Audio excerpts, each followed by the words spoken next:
Hello all of you wonderful people to episode 58 of Weird Mind Newsroom. 58, wow, what a lot. Anyways, we're going to be delving into all the new releases that came out this week, a couple of trailers, and a few hodgepodge mix of variety news stories. So, without further ado, let's get into what came out this week. Be very, very quiet. So starting off the big releases of the week is the important note to know that in this situation, silence is key. As we are taking a new look back into the world where all went quiet with the all-new prequel spin-off of A Quiet Place, Day One. This new film will see a young woman named Sam, hey, is my name, and her therapy cat Frodo become entangled in a fight for survival in the bustling city of Manhattan. When creatures from space with impenetrable skin and powerful sense of hearing attack and invade with the guidance of fellow survivor Eric, they will find their way to stay quiet, save alive, and escape from this invasion. Reception for this film, like the previous entries, has been well praised for the expanding on the world of the series and for the performances of the Beach Nyong'o, Joseph Quinn, and the cat too. And if you want something that will give you a good scare, you can quietly check this film out now in cinemas. Next up on the film releases is the newest entry from a recent multi-award winning director of his film about a woman learning about the world again, Serena McCorp's. Some news stories with a select few familiar faces, as we have the newest film from director Yorgos Lanthimos with Kinds of Kindness. This film is described as a triptych fable, as it tells three stories that somewhat connect to one another, with stories about a man who's trying to take control of his own life, a policeman whose wife seems like a different person, and a woman or cult who is searching for someone that has special abilities. Reception on this film is decently received, even if it's the lower appealing film than his last two entries of Poor Things and The Favourite, with praise for the concept, the humour and performances, but particularly towards Jesse Plemons, with some people saying Oscar award season stuff. There was some critiques of trying to make sense of it all, and the runtime both getting a bit of a critique to it. If you want to see what this awards-winning director has cooked up next, you can catch his new tales now in cinemas. Well now, the last of the films for this week is taking us back and out of the strange laws of the desert back in the days of unlawfulness and find the dream,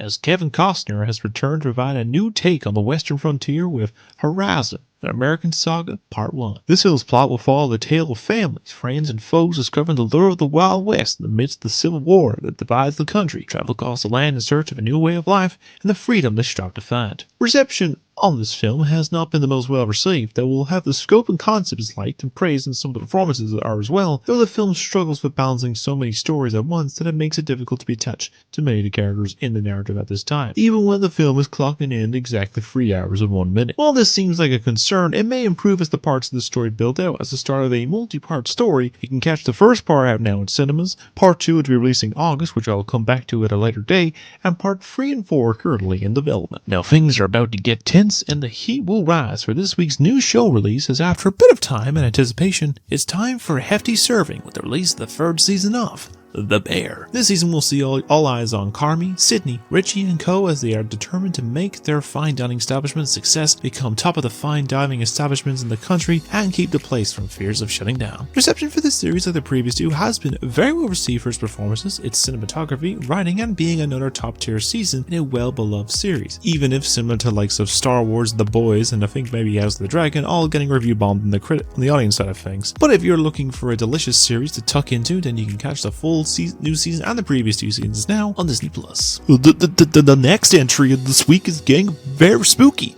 especially for the tall, green, scared brother of the famous plumber, as we received an all-new updated HD port of the classic sequel of Ghost Catching with Luigi's Mansion 2 HD. This new remaster will see Luigi assisting Professor E. Gadd as he helps him to explore the multiple manners of the Evershade Valley and capture the ghosts in order to find and restore the pieces of the broken Dark Moon, as that is the key to helping the ghosts become more tolerated and helpful instead of causing a messy haunt. Reception for this HD port, like the original 3DS port, has been well received, with praise for the updated visuals of lighting and aesthetics, and for the charm of the original, with some issues aimed towards a bit of the repetitiveness like the original, and outside of the game with the price of said game, which is also similar to the upcoming DK Country game, costing the same as with little new added to it. But I will say I really enjoyed the original 3DS game, and I will be playing this game eventually on the Switch, or get the 3DS working for some playthrough. If you want to replay the game on some new hardware and want a fresh code, you can play it now on Nintendo Switch. And the final release of the week is going to make you go bananas, as Ai and his friends are all rolling back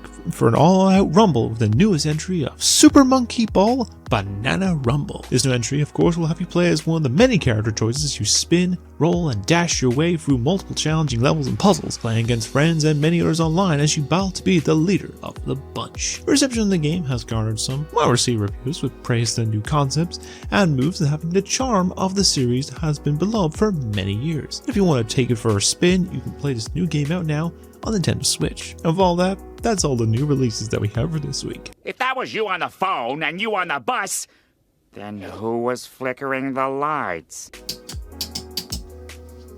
Stop flicking the lights! So the trailer front for this week is starting off with the look of a famous creature of the night from the past, and some may remember of the classic film, or the gag of the thing that was on the phone and on the bus, but questioning who was flickering the lights from the episode of SpongeBob, where we have the first look trailer, the new adaptation of Nosferatu. This is a new tale from the upcoming horror and thriller director Robert Eggers, as it will be a gothic tale of obsession between a haunted young woman and a terrifying vampire infatuated with her, causing untold horror in its wake. I think that Eggers can really be a master of the craft with his 3 films he has created, with the folklore tale of The Witch, the surreal psychological thriller of The Lighthouse, Fortnite.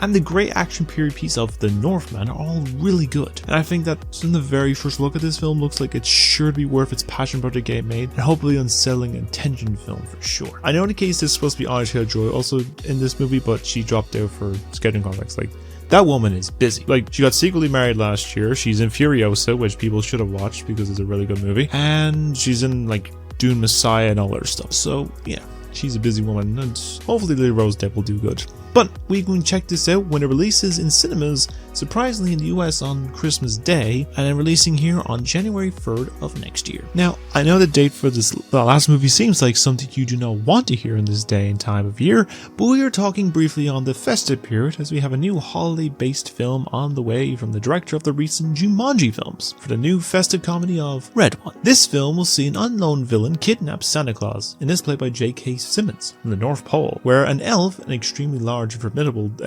operative, who's played by Dwayne Johnson, joins forces with the world's most accomplished tracker, played by Chris Evans, to help him and save Christmas and find Santa and restore everything like that. So this film has been delayed for a while, even though it has been completed since like last year, maybe 2 years ago. And in some sense, it does not look too bad. It does look like it could be worth a watch. It could be like the Jumanji movies, where like I think the initial first one that came out was kind of like and then the movie came out and it was actually really good. And you know, the second one was entertaining as well. So I feel like it could be good, but we'll have to see. We'll have to see when this outcome turns around, when it releases in the cinemas on November 15th. The new film is bringing vengeance back in the animated form, as after nearly being shelled by Warner Bros. The follow-up to the animated series will bring in vengeance and that night on its way with the trailer for the upcoming series of Batman Caped Crusader. The series will see Bruce Wayne go beyond his humane capabilities and transforms into the enigmatic figure of Batman, and soon his crusade for justice brings in unexpected allies. But his actions also lead to some perilous consequences. Now I remember thinking back when it was first announced that I was very excited for it, and it was the case because it was also being developed by the creator of the fantastic animated series in the 90s. And the other was that both J.J. Abrams and Matt Reeves, you know, the director of The Batman and The Penguin, were also executive producing this project, and it looks really cool, it's very stylish, and it has that kind of animated series vibe to it as well. I'm glad this got saved by Warner Bros. Crusade of hating all animated films and all their stuff. So check this series out when it releases on August 1st on Amazon Prime. The final trailer for this week is taking us to another horror-based film with the unlikeliest person to see take on a role of this form, as we received a trailer for the new film from the co-writers of A Quiet Place with Heretic. This film will follow Sister Paxton and Sister Barnes, 2 Mormon missionaries, as they attempt to convert a man to Christianity. But as if all this seems, it turns out to be far more dangerous than they could have anticipated, and soon we'll have them in a fight for survival on the basis of their faith. It always seems like the unlikeliest of films can turn out to have a unique and interesting approach, and this always comes in the films from A24, which is the producer studio from this. And it seemed to do well with the genre, and it will be interesting to see Hugh Grant continue his villain era that started with Paddington 2 of all things. It might have been something else, but I don't know. At least that's my case. And in all case, it doesn't look too bad. It kind of has a bit of an unsettling vibe to it, and I'm sure I'll check this out when the film releases in the cinemas on November 22nd. With all that, that's all the trailers that we have for this week. I've covered wars, you know. So one of the first of the hodgepodge list of news stories we have, some little stories similar to the news stories of the last few weeks of the concept of video game discussions. Now hold on, it's not going to be 20 minutes, just bear with me. So this one is going to be just a brief discussion announcement of a date for one game and the sudden announcement of another with a bit of an opinion to the reveal. So we'll start off with the one with the follow-up to one of my issues from the lack of reveals from the recent Nintendo Direct, and this comes in the form of the upcoming remake to Epic Mickey Rebrushed. It was a case of wondering if we would see a release date reveal at the conference, but it would not be shown at that, but it wasn't too long after that conference where my answer would have been given. As announced earlier this week, we are getting the Rebrushed remake releasing now on September 24 for, I believe it's PC, PS5 and Nintendo Switch. So you can at least be satisfied knowing when that's coming out. However, there is one issue I have with this announcement, as it also was announced a collector's edition coming out of the game, complete with a nice statue, a steelbook and some other goodies. The only issue is, why does it have to cost an extra €150 for the collector's edition for a 14-year-old game? I know in the case that like THQ Nordic has done stuff for like the Rehydrated game and the Straw Humans ones, but at least with those ones at least felt like a decent price and it had some extra features in them. This one feels kind of more a case of like maybe an extra 25 to 50 quid, maybe max like €100 for this instead of just 200 quid. I know it's like a limit of 5,000 per each version, but that's my only case on stuff because it feels unnecessary the amount of content in the package compared to yours. But besides that, I'm looking forward to returning to the wasteland real soon to play this game. As for the second announcement, is seeing a game rising back from the dead. Given the gimmick of the game and cause the series essentially dead at this point, it was unveiled that we are getting a full deluxe remaster to the original 2006 360 title of Dead Rising, where we'll be playing as photographer Frank West, covered in wars, you know, as he's finding himself looking to survive against a zombie armada in a massive shopping mall and help the other survivors until help arrives some point in the week or something like that. The concept of a full remaster of the game sounds like an interesting idea, although it has seen a bit of a mixed opinion online of wondering if this was really needed or just unnecessary. I feel that if this does well, it could see the others get a remaster and possibly return to the series with a fifth entry or some spin-offs, but I'm sure we'll have to wait and see when we get this fantastic shot from the media. We'll have to wait and see for that. But what are your opinions on these? Will you be playing these games? And also, do you think the price of the collector's edition is a little excessive or reasonable? And do you see a Dead Rising remaster as a good concept? Let me know what your opinions of them are down below. Next on the array of stories is with some new discussion from the side of the leading ladies, as you have one that is an update to a continuously developing story of a film, and the other is a continuation of a follow-up that this entered production they may not have expected, and we'll delve into them now. So the first, I will make this very quick, but as you know, one of the stories that has been a constant appearance in this news section for the last couple of weeks has been the upcoming new Jurassic World film that has been in the works from Universal and Gareth Edwards with a release in July of next year. We have had a few rumored and confirmed castings over the last few weeks, with the first one that was all started off was being the supposed female lead of the film being Scarlett Johansson for the longest time. Well, now the rumor is no longer, as it's now been confirmed that she will be starring in this film, and has also praised the script written by David Cobb, the writer of the first two Jurassic Park films as well as last year's Indiana Jones, and says it is an incredible script for this movie. It will be interesting to see if this will stay true to being something true that could turn out decent, but I guess we'll have to see over time once the film begins and releases in the new year. The other story with the leading ladies is one that is a surprising follow-up that I didn't expect to see. If you are aware or grew up around the 90s or 2000s or knew about the Disney Channel at any point, you may remember a certain film in their catalogue of classics that was unveiled back in 2003 known as Freaky Friday, a film starring Lindsay Lohan and Jamie Lee Curtis as a mother and daughter who find themselves body swapped into each other in order to see their lives better and better understand each other more in order for them to come closer. It is 21 years since its release. It's garnered a bit of a cult classic status, similar to the likes of other Disney Channel films like the High School Musical trilogy, Let's work it! Camp Rock, and Halloween Town. There was even a case that Disney tried to do a body swap story or other attempts at a reboot of said Freaky Friday for years without the original group, the result of, oh, there was another one?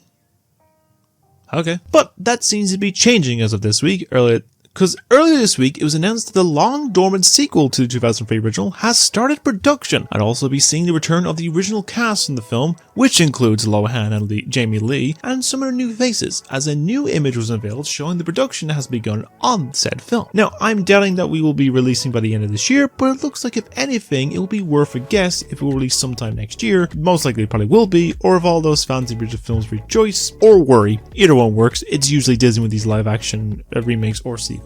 It happens. But what are your thoughts on these stories? Do you think Scarlett Johansson is a good pick for fighting dinosaurs? And are you excited for a Freaky Friday sequel? Let me know your thoughts and opinions on them are down below in the comments. The second last story for this week is giving a bit of a rundown of some announcements of some reveals for follow-ups and possible sequels coming on the way, from three big names with varying levels of focus to the story that I will be delving into them in a quick rundown of each project. So I will start off the first announcement with the one that I actually forgot to talk about from last week, that I missed out on mentioning, but this is to do with the actor, comedian turned horror thriller director of Jordan Peele. Now, initially it was discussed that Peele's next film would be making its way into cinemas this Christmas, but it looks like this could now possibly have been moved, which seems likely given as to not get buried in the likes of Mufasa Lion King, Sonic the Hedgehog 3, and even the other horror of Nosferatu I mentioned earlier this episode. As on June 17th, Peele posted a cryptic image on his social media which seems to indicate that the next film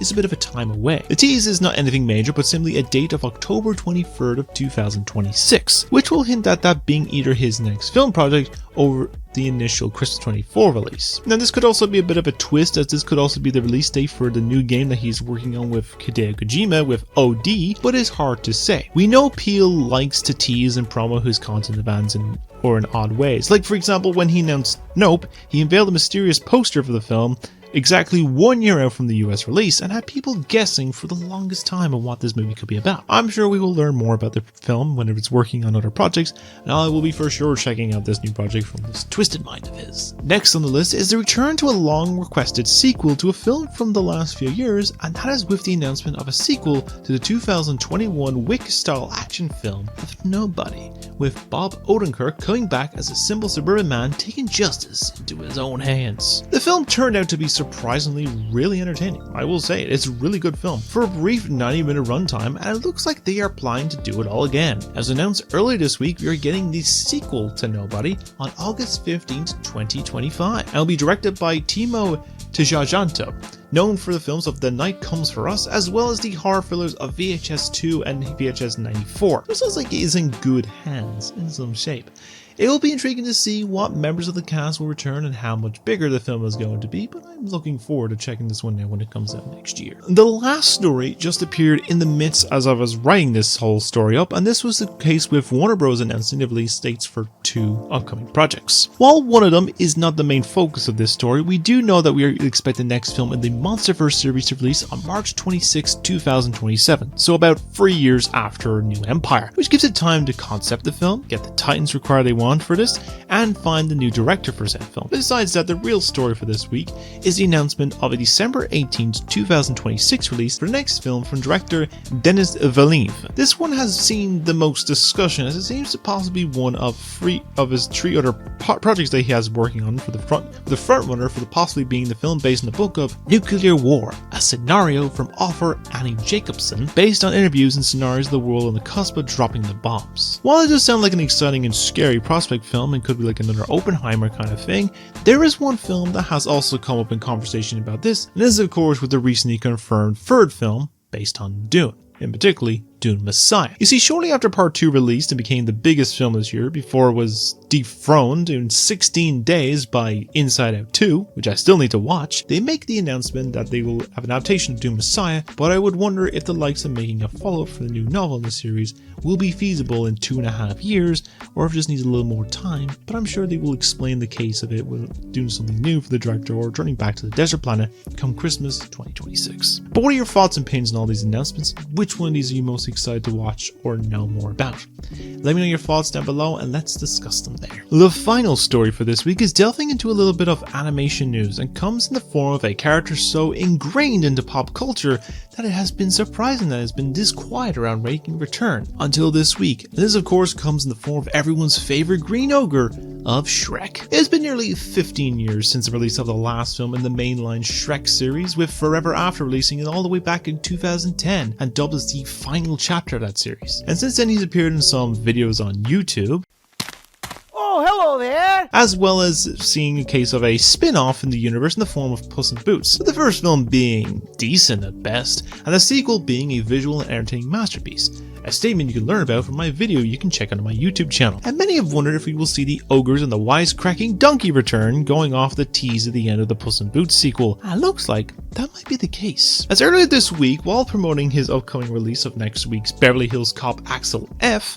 main star Eddie Murphy, the voice of Donkey, had made a comment about this series while they were talking about the recent success with DreamWorks' other films like Kung Fu Panda 4, as well as Puss in Boots: The Last Wish, and made a confirmation that Shrek 5 is indeed in development and that he's already recorded his lines for Donkey. And it was not the only announcement, of course, as also the case that we are, besides the confirmation of a fifth entry, afterwards it looks like we're getting a spin-off based on the lovable ass himself. Yes, it seems to be the case, so the idea of a new Shrek had been lingering around for a while. I think the first mention I talked about this was when a LinkedIn profile popped up that leaked supposedly about a Shrek 5 back at Christmas for a 2025 release, but it has to be seen, but looks like it is true. The Donkey spin-off is interesting. I wonder what direction they're going to go with this character, because it would be like an origin or like some side adventure set between one of the films or something, kind of like Puss in Boots is. But if it turns out like Last Wish and quality for both of them, then I'm all for it. And I'm looking forward to seeing what they will come out with, because more Shrek in this world is, you know, not a bad thing. But what do you think? Are you excited for a prospect of a fifth Shrek movie coming in within the next few years? And would you be down for a Donkey spin-off in particular, or any other character spin-off from that universe? Let me know what you think down below. Of all that, that's all the news that we have for this week. And now with all of that now, that ends episode 58 of Weird Mind Newsroom, and I hope you enjoyed listening to my rambles for probably a little over 20 minutes at this point. It'd be shorter than last week anyway. So, a few little updates. I have just finished writing another review up at the moment. I just finished writing my review for Indiana Jones and the Dial of Destiny. I've got a few other ones in the pipeline. I'm going to do some short ones, I'm going to do some long ones. I think the next long one after that, I believe, is another audience choice, so I'm going to get some ideas of what you want to see me make a video on. Might be Smiling Friends, but I'm going to make that as a long form video maybe. Do some short review, quick ones of season 2, and then I'll do a long form one of total everything. And I think the next one, in terms wise of film, is Chicken Run, the second one. And I think the next one after that is a review for a game, which I think is Red Dead 2. I'm not sure if do a review for it or do a gameplay series on it. Either one will do on it. So they're all coming up. That's what to look out for. Just hopefully the brain and everything else will, you know, not affect it, but that's what the case is. Rewatch-a-thon, I'm getting onto that now. I've actually started running up a little bit there before I start recording this. A bit on the likes of the audience choice one. I'm going to get more onto running that as well. I'm getting some more concepts. I found another thing for the AI thing, just something where you can make music, which is interesting. I made a few ones, send it to one or two people. They're seems to be interesting. I shared it with people as well. It's really enjoyable stuff. Long form ones are coming along the way. Everything else come along. More gameplays come along. I don't know how long I have left on Hogwarts Legacy. I'm pretty sure I'm near the end of the story. Not sure if I might do a story one and there's maybe some side stuff maybe down the line, but I'll have to see about that one. But I'll figure it out as I'm working along. I will hopefully that you'll go down the link descriptions as well to find the links to sort of like a poll of like 3 different sections, one for Switch, one for Xbox, and one for PS5, of like games I should play next, like just on my channel, because, you know, I'm a bit stumped on what to play next on my console, but I might figure something out, or else if you help, I will be very appreciated. But anyways, I think I'll leave it there for now. So if you enjoyed my content and want to see more from me and a lot of content over the next few weeks, then simply like and subscribe, as I'm hoping to reach a goal maybe by, I don't know, 75 to 100 subs by the end of this year. Not major, I know it's like, you know, there's plenty of other people out there with stuff and more entertaining than me, but I make my best effort. I just want to make a whole community here. Also, share your thoughts of everything down below and share around to people, you know, kind of love to build a community here and let's have a conversation. But I'm gonna leave it for there. So, as always, you know the drill. You all stay being wonderful people. Have a great day every day. And keep being you, because no one else can do what you do. And also, important to take care of yourself, because mental health is very important. But anyways, I'm gonna leave it there for now. So, thank you all for watching, and I'll see you all in the next video. So, take care everyone, and goodbye.